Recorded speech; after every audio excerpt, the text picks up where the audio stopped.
नमस्कार, स्वागत है आपका। आप देख रहे हैं द न्यूज और मैं रानी गुप्ता आपके साथ। आपको बता दें कि नई दिल्ली विधानसभा सीट से एक बार फिर से अरविंद केजरीवाल की मुश्किलें बढ़ती हुई दिखाई दे रही है। दरअसल आपको बता दें कि बीजेपी प्रत्याशी परवेश वर्मा ने सीधे तौर पर अरविंद केजरीवाल पर बड़ा हमला करते हुए उन्हें चुनावी हिंदू करार दिया है। इसी के अलावा परवेश वर्मा ने यह भी सवाल पूछा है कि आखिर पिछले 10 से 12 सालों तक अरविंद केजरीवाल की सरकार दिल्ली में रही है, इस दौरान उन्होंने क्या कुछ मंदिरों के लिए किया, गुरुद्वारों के लिए किया या फिर पुजारियों और ग्रंथियों के लिए उन्होंने अब तक क्या क्या काम किए हैं, कौन से मंदिर, कौन से गुरुद्वारे का उन्होंने फ्री बिजली दिया है या फिर पानी का बिल माफ किया है, कौन सी सुविधा गुरुद्वारे और मंदिरों को पहुंचाई है, कृपया वो बताएं। और इसी के साथ ही उन्होंने बकायदा एक लेटर लिखा है और ये सवाल भी उठाए हैं। हालांकि परवेश वर्मा का ये कहना है कि जो सवाल उनकी ओर से उठाए गए हैं, इसको लेकर के अरविंद केजरीवाल की ओर से कोई जवाब नहीं आएगा, फिर भी वो उनके जवाब का इंतजार कर रहे हैं। तो वहीं दूसरी ओर बात अगर हम कांग्रेस की करें तो एक बार फिर से कांग्रेस के नेता और राहुल गांधी के बेहद करीबी और उनके गुरु माने जाने वाले सैम पित्रोदा ने कांग्रेस की मुश्किलें दिल्ली में बढ़ा दी है। हुआ कुछ यूं है कि घुसपैठियों का समर्थन करते हुए सैम पित्रोदा नजर आ रहे हैं और सैम पित्रोदा का यह कहना है अगर घुसपैठी और प्रवासी भारत में आकर के रहना चाहते हैं, भले ही वो इलीगल तरीके से आए, उन्हें रहने दिया जाना चाहिए। दरअसल सैम पित्रोदा यहां पर केंद्र की मोदी सरकार की आलोचना कर रहे थे, लेकिन जिस तरीके से उन्होंने बयान दिया है, इस वक्त दिल्ली की सियासत में खलबली देखने को मिल रही है। और जैसे ही सैम पित्रोदा का यह बयान सामने आया, बीजेपी एक बार फिर से हमलावर हो गई है और कांग्रेस से ये पूछ रही है कि क्या वो सैम पित्रोदा के इस बयान का समर्थन करते हैं। आपको बता दें कि ये कोई पहला मौका नहीं है जब चुनावों के दौरान सैम पित्रोदा ने इस तरीके का बयान दिया हो और उसके बाद कांग्रेस की मुश्किलें बढ़ी हो। दरअसल इससे पहले लोकसभा चुनाव में भी सैम पित्रोदा ने एक के बाद एक कई सारे बयान दिए थे, जिसकी वजह से कांग्रेस को काफी ज्यादा मुश्किलों का सामना करना पड़ा था। दरअसल आपको बता दें कि सैम पित्रोदा के बयान को लेकर के देखने को मिल रहा है कि प्रदीप भंडारी ने साफ तौर से हमला बोला है और ये कहा है कि ये जो कांग्रेस की असल मंशा है घुसपैठियों को लेकर के, वो दर्शाती है। आपको बता दें कि अवैध घुसपैठियों को लेकर के सैम पित्रोदा का जो बयान सामने आया है, उनकी ओर से ये कहा गया है कि अवैध प्रवासियों को भारत में ही रहने की इजाजत दी जानी चाहिए। उन्होंने इस मामले में केंद्र सरकार के रुख की आलोचना की है। दरअसल Sam Pitroda Indian overseas Congress के अध्यक्ष हैं और लोकसभा में विपक्ष के नेता राहुल गांधी के बेहद करीबी और उनके गुरु माने जाते हैं। सैम पित्रोदा ने एक यूट्यूब चैनल के साथ बातचीत के दौरान यह बयान दिया। बीजेपी के राष्ट्रीय प्रवक्ता प्रदीप भंडारी ने फौरन इस बयान को शेयर करते हुए कांग्रेस पर जोरदार हमला बोला। आपको बता दें कि सैम पित्रोदा ने इस वीडियो में यह कहा है कि अगर वे यानी कि जो घुसपैठिए हैं, प्रवासी हैं, वो यहां आना चाहते हैं, भले ही अवैध रूप से उन्हें आने दिया जाए, हम सभी को शामिल करना चाहिए। अगर हमें थोड़ी परेशानी भी होती है तो कोई बात नहीं, हम शेयर करेंगे, लेकिन कोई भी शेयर नहीं करना चाहता, वे अपना हिस्सा और बड़ा करना चाहते हैं। दरअसल बीजेपी के राष्ट्रीय प्रवक्ता प्रदीप भंडारी ने कहा कि राहुल गांधी का दायां हाथ माने जाने वाले सैम पित्रोदा का घुसपैठियों को भारत में बसाने की वकालत करना बेहद अफसोसजनक है और यहां तक कि वो देश के खर्चे पर अवैध घुसपैठियों को रखने की बात कर रहे हैं। प्रदीप भंडारी ने कहा कि ये पूरी तरीके से हैरान करने वाला है और गैर जिम्मेदाराना बयान है। भंडारी ने यह भी कहा कि आपको आश्चर्य होगा कि कांग्रेस कैसे पिछले 70 सालों से देश में लगातार घुसपैठियों को बसाने की कोशिश कर रही है। आपको बता दें कि दिल्ली के विधानसभा चुनाव में अवैध रूप से रह रहे बांग्लादेशियों और रोहिंग्याओं का मुद्दा काफी ज्यादा चर्चा में है।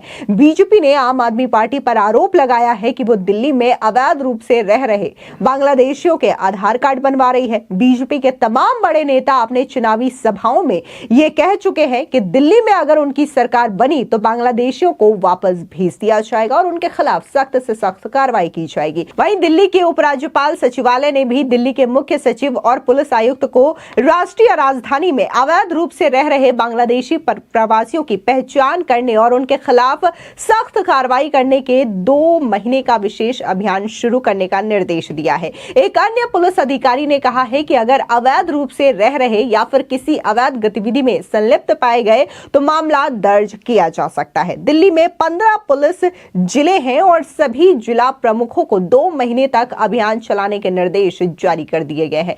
यानी कि जिस तरीके से बीजेपी नेताओं ने आरोप लगाए हैं, इसको लेकर के एलजी की सख्ती भी देखने को मिल रही है, जिसकी वजह से अवैध रोहिंग्याओं के खिलाफ एक्शन भी तेज है। तो वहीं दूसरी ओर सैम पित्रोदा का इस तरीके से बयान देना, अवैध रोहिंग्याओं और घुसपैठियों को लेकर के उनका समर्थन करना, उन्हें देश में बसाने की वकालत करना काफी ज्यादा हैरानी वाली बात है।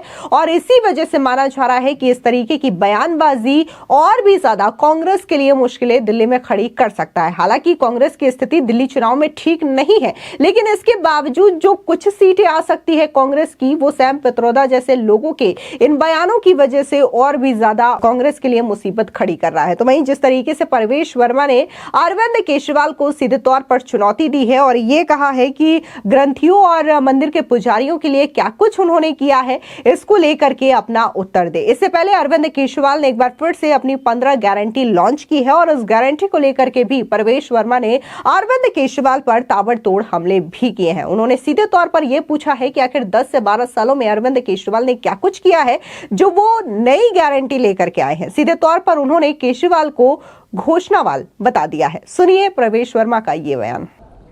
दिल्ली के पूर्व मुख्यमंत्री घोषणावाल जी ने अब उनका काम केवल घोषणाओं का ही रह गया है और बार बार हर बात पे माफ़ी मांगने का रह गया है।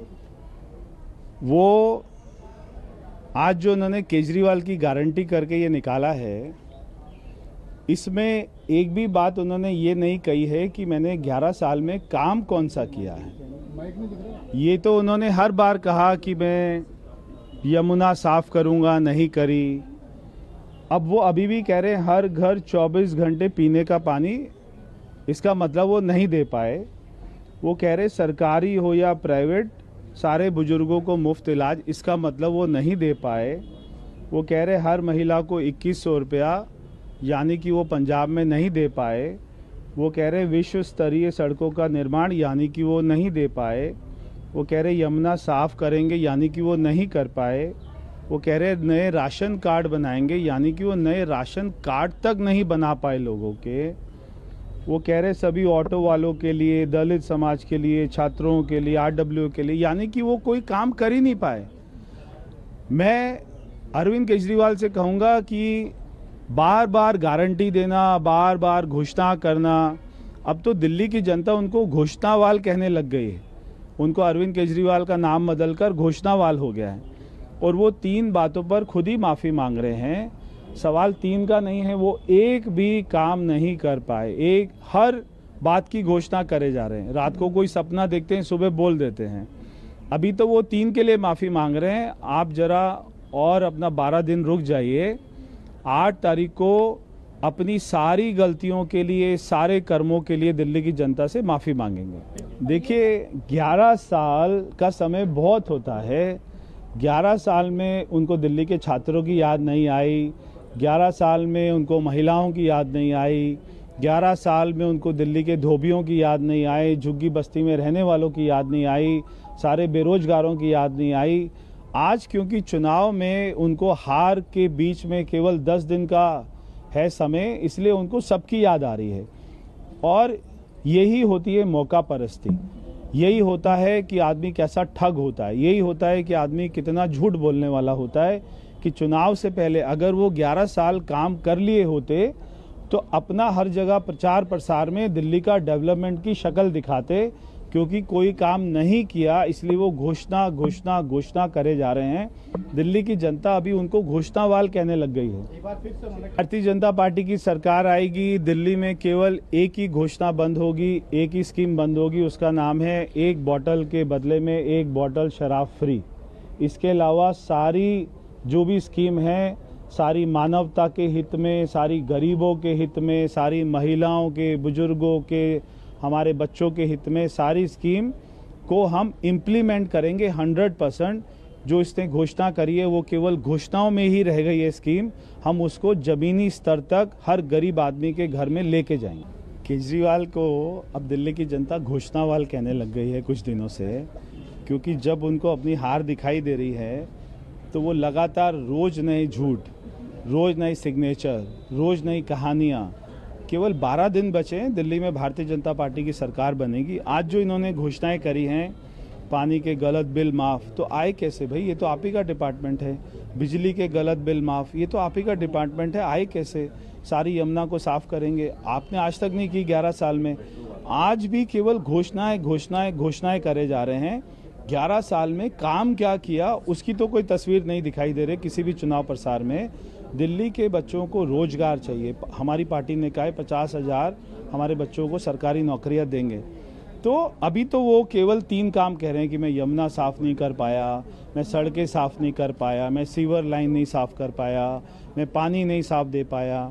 अभी 8 तारीख को वो सारे कर्मों की सज़ा जो है माफ़ी मांगेंगे, अपनी सारी गलतियों की माफ़ी मांगेंगे। मैं वही कह रहा हूँ, ली जाएगी, करेंगे, होगा, मेरी गारंटी है, वायदा है।